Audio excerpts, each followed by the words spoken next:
Hello लोगोफोर बड' जब info YouTube चेनेलाव बरायबावबाय आसा खालामो बयबो मोजां दङ।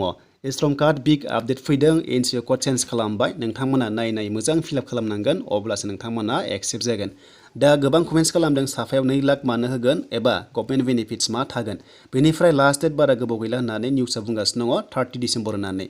दा बेखायनो नोंथांमोना जेसे हागौ थाबैनो एप्लाइ खालामदो जायफोरा दासिमबो एप्लाइ खालामाखै।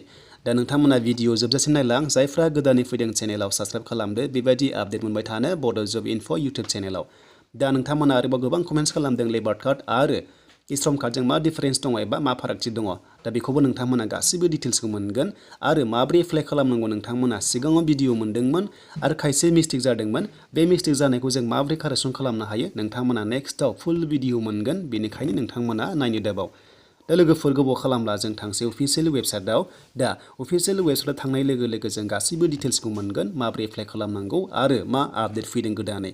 दा NCO कोड चेन्ज जाबाय जोङो सिगाङाव एप्लाइ खालामबा गोनो गोथो जादोंमोन जों अकुपेसनखौ एबा जों मा मावो बेखौ जोङो होनो गोनो गोथो जादोंमोन नाथाय दायो क्लियारलि होबाय नोंथांमोना चेन्ज खालामनानै लानो हागोन जायफोरा सिगाङाव एप्लाइ खालामदोंमोन बिनि अनगायैबो जाय नोंथांमोना गोदान एप्लाइ खालामनो सानदों माबार खालामना लादो लास्ट डेट थामारोब्ला नोंथांमोना उनावहाय नोंथांमोननि थाखाय लस जागोन।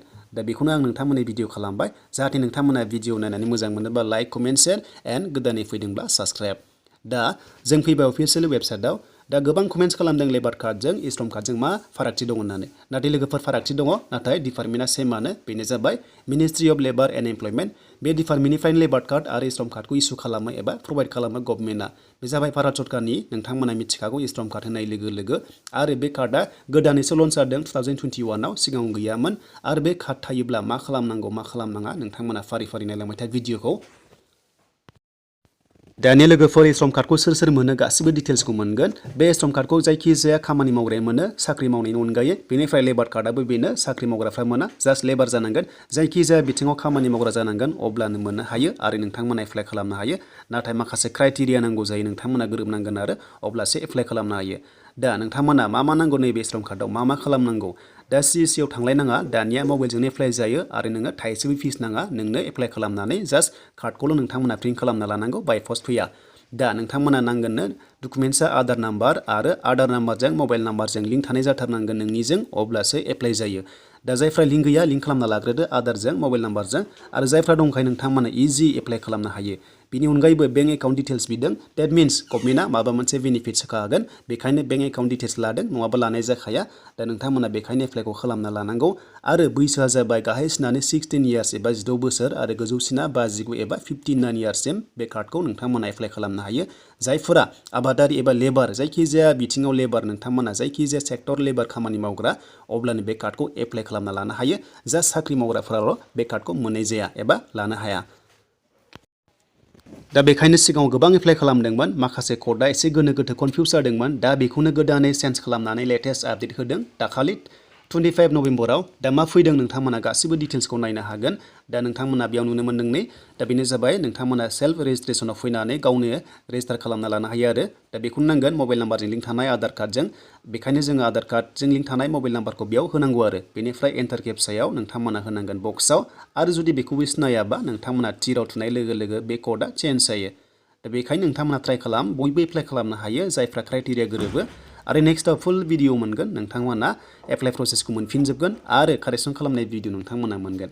दा नोंथांमोना बे NCO कोड चेन्ज जानायखौ नायनोब्ला गासिबो डिटेल्सखौ नुजोबफिनगोन मा खालामनांगौ मा खालामनाङा नोङो मा बिथिङाव खामानि मावग्रा एबा लेबार बेनि सायाव जोङो नायनो हायो। थ' एप्लाइ खालामनाय प्रसेसआव फैयोब्ला नोंथांमोना नेक्स्टआव फुल भिडिअ मोनगोन। दा एग्जाम्पल महरै नोंथांमोना फार्स्टआव मबाइल नाम्बारजों बेनिफ्राय नोंथांमोना एन्टार केप्चाखौ होनांगोन बेनिफ्राय गाहायाव नोंथांमोना बेनि मेम्बार नङा होननानै न' होदो मोननैखौबो। दा बेखौ होनाय लोगो लोगो सेन्ड OTP बेबादि मोनसे अपसन मोनगोन बेयाव थुनाय लोगो लोगो नोंनियाव OTP थांगोन आरो बे OTPखौ होनाय लोगो लोगो एप्लाइ प्रसेसआव नोंथांमोना थांनो हागोन। दा लोगोफोर बिनि बागै नोंथांमोना नेक्स्टआव फुल भिडिअ मोनगोन नायनो दाबाव जायफ्रा दासिमबो E-Shram कार्ड खालामाखै आरो जायफ्रा खालामदोंमोन मिस्टेक जादोंब्ला नोंथांमोनाबो इडिट खालामनानै लानो हानायनि अपसनखौ मोनगोन। दानिया जों NCO कोडखौ नायनोसै माबायदि फैदों मा फैदों नोंथांमोना चेन्ज खालामनांगौब्ला एबा एप्लाइ खालामबा बे कोडखौ नोंथांमोना बुजिनांगोन अब्लासो नोंथांमोना गोरोबगोन क्राइटेरिया। दा बिदिब्ला जों बेयाव भिउ खालामबाय। दा भिउ खालामनाय लोगो लोगो बेबादि शौ जासिगोन नोंथांमोना मोजां नायबानो जाबाय।